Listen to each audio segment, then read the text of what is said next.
સહજાનંદ સ્વામી મહારાજની જય.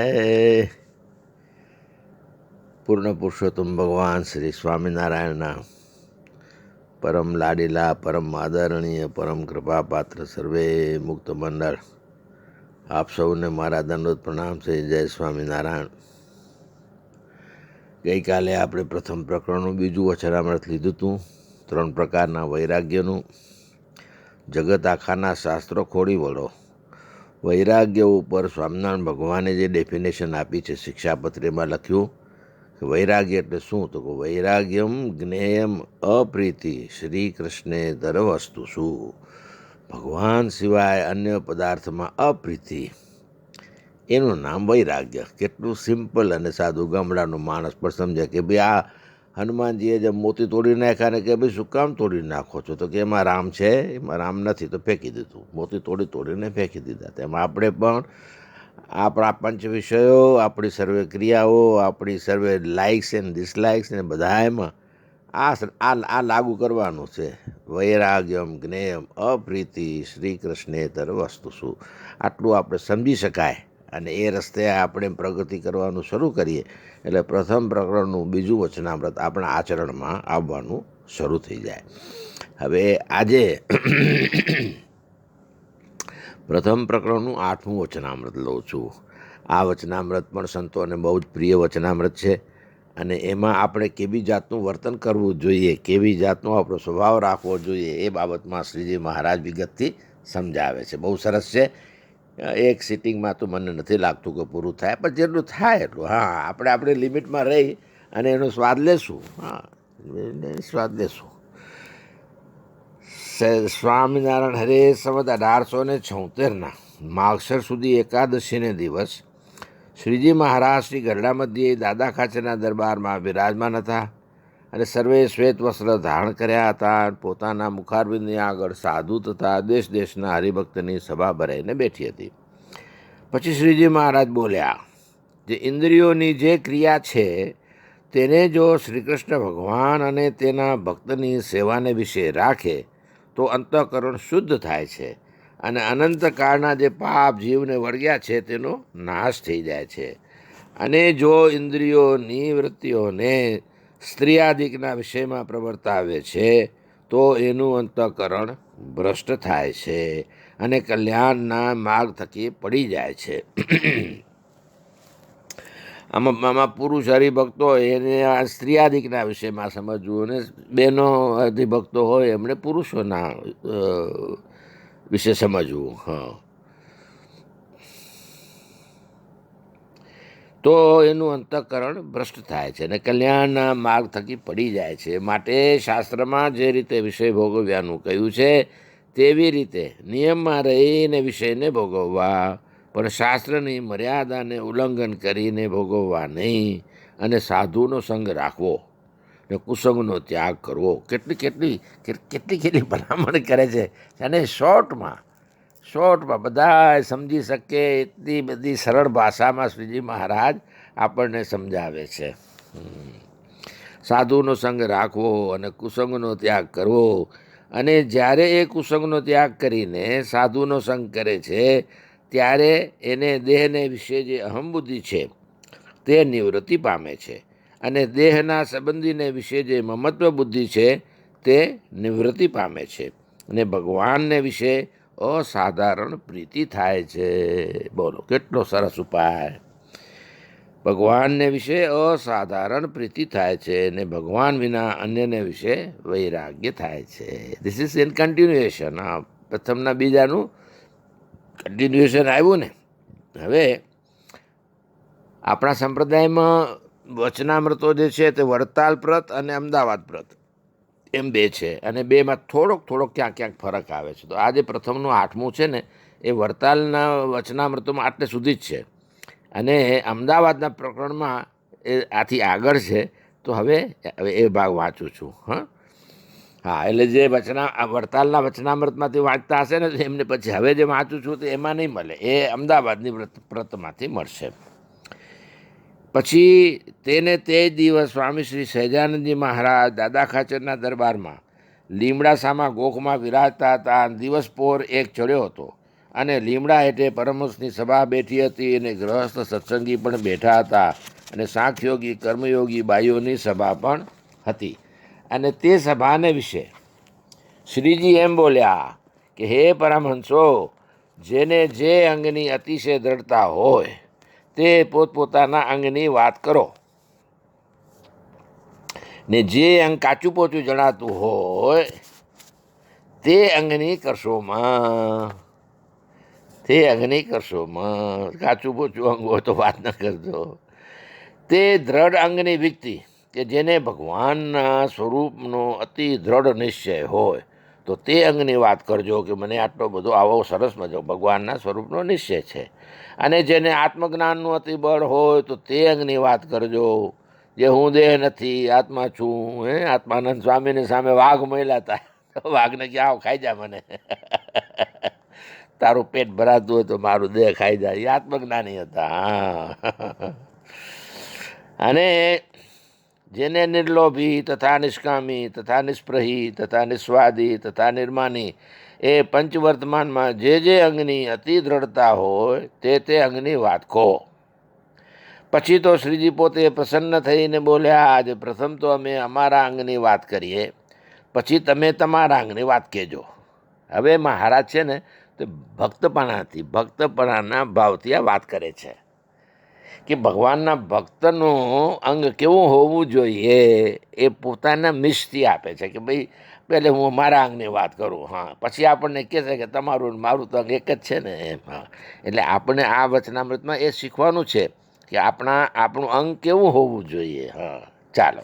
તો હવે મહારાજ કહે છે પછી પહેલે અમે અમારા અંગની વાત કરીએ છીએ, પછી તમે તમારા અંગની વાત કહેજો. શ્રી નરનારાયણના પ્રતાપ થકી અમને એવું વર્તે છે, ભક્તપણાની વાત છે ને, હા, ભક્તપણાનું દેખાડે છે. અમને એવું વર્તે છે જે હું આત્મા છું, અછેદ છું, અભેદ છું, સચ્ચિદાનંદ છું, અને મારી મોટપ છે તે તો સ્વસ્વરૂપનો પ્રકાશ તથા શ્રી નરનારાયણની ઉપાસના વડે છે. આ આપણે આવી રીતે સમજવાનું છે.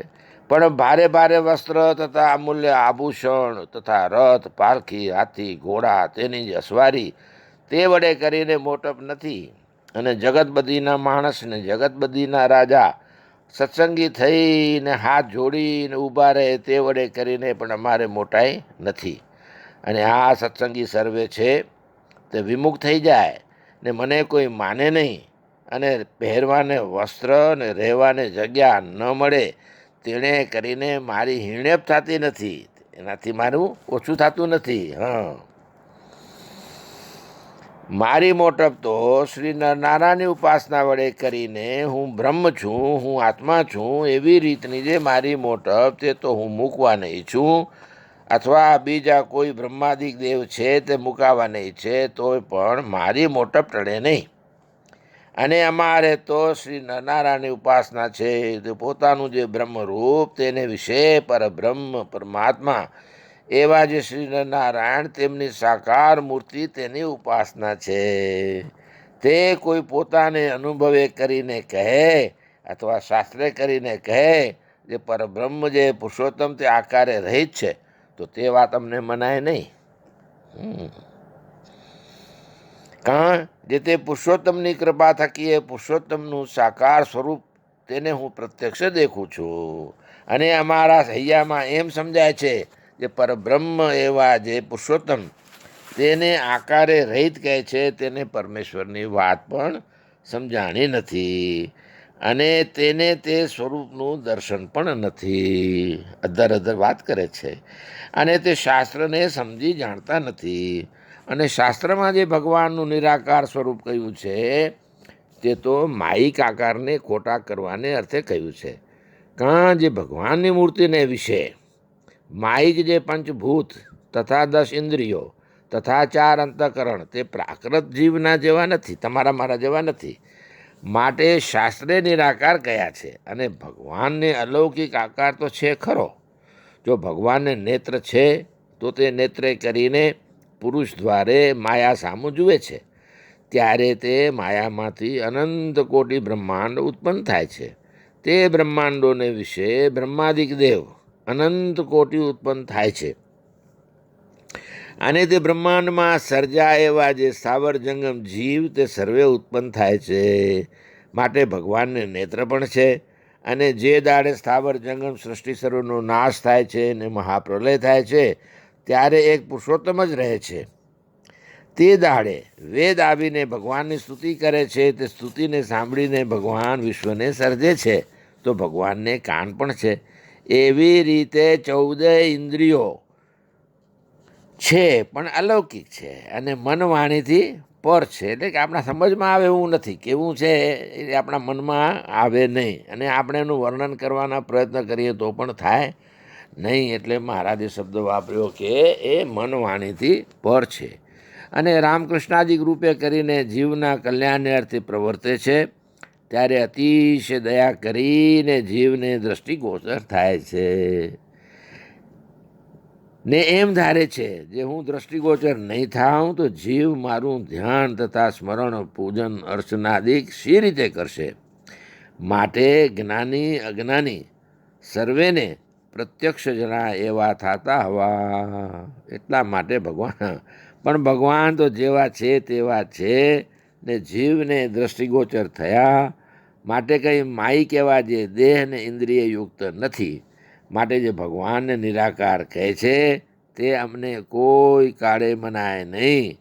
અને તે શ્રી નારાયણની ઉપાસનાને પ્રતાપે કરીને આ બ્રહ્માંડનું રાજ્ય આવે અને બ્રહ્માંડમાં જેટલી દેવાંગના આદિ દેય અને સ્ત્રીઓ છે તે સર્વે આવીને સેવામાં હાજર ઊભી રહે અને જેટલા બ્રહ્માંડમાં સારા પદાર્થ છે તે સર્વે આણીને હાજર કરે તો પણ એ સર્વે મળીને અમને મોહ પમાડવા સમર્થ નથી. અને અમે ધારીએ જો હું મોહ પામીને એમાં બંધાઉં તો પણ કોઈ રીતે મારે બંધન થાય જ નહીં, બંધન જ થાય નહીં. એવી રીતે મારે ઈષ્ટદેવની કૃપાએ કરીને સ્વસ્વરૂપની દ્રષ્ટા છે. અને કોઈને હવે આપણે છે તો આપણે આ ઈષ્ટદેવ ભગવાન સ્વામિનારાયણ, બરાબર ને. અહીંયા મહારાજે પોતાને ભક્તના ભાવેથી વાત કરી છે ને, એટલે જ્યાં નરનારાયણ શબ્દ આવે છે ત્યાં આપણે સ્વામિનારાયણ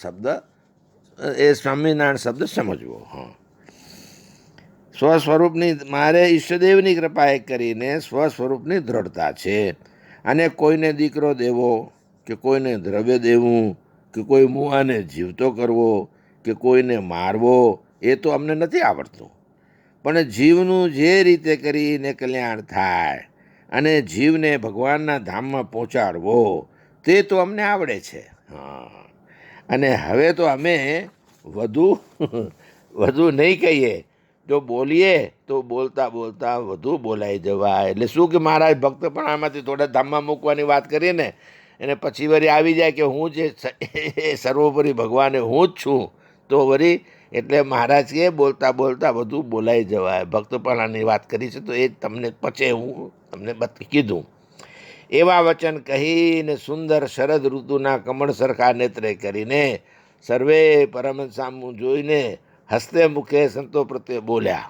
કારણ કે વાત અટકાવી દીધી ને એટલે એને શું આવે છે કે હવે બસ વધારે નથી બોલવું, બસ આટલું સમજો તો બસ છે. હસ્તે મુખે સંતો પ્રત્યે બોલ્યા જે હે સંતો, હવે તમે તમારા અંગની વાત કહો. પછી પોતે એમ બોલ્યા જે અમે ને તમે તો એક અંગવાળા છીએ, માટે અમારા અંગમાં તમારો ભાગ છે, માટે અમે કહ્યું. હા, હવે જુઓ મહારાજની રિક્વેસ્ટ આવી. માટે અમે કહ્યું તે રીતે સર્વે દ્રઢ નિશ્ચય રાખજો. એવી રીતે શ્રીજીએ પોતાનું અંગ કહી દેખાડ્યું તે ભક્તજનને અર્થે છે. ઇતિ વચનામૃતમ. એવી રીતે પ્રથમ પ્રકરણનું 8મું વચનામૃત થયું. અદ્ભુત છે.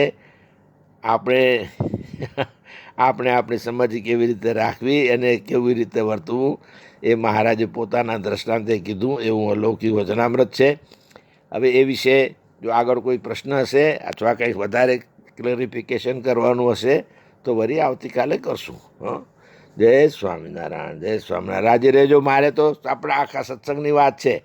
ડિવાઇન મિશનમાં પણ આપણે અમદાવાદની પ્રતને છાપીએ છીએ અને માન્ય કરીએ છીએ અને ક્ષત્રિયથી પણ આપણે અમદાવાદ, કારણ કે એ અમદાવાદ દેશમાં જ છે ને, ડિવાઇન મિશન અમદાવાદ દેશમાં છે, ક્ષત્રિય અમદાવાદ દેશમાં છે, મારો જન્મ કરાચીમાં હતો તો કરાચીમાં પણ મેં અમદાવાદ દેશની પ્રતો વાંચતા, અને તમે જે વડતાલ દેશમાં છો તો તમે બધા વડતાલ દેશની પ્રતો વાંચો છો.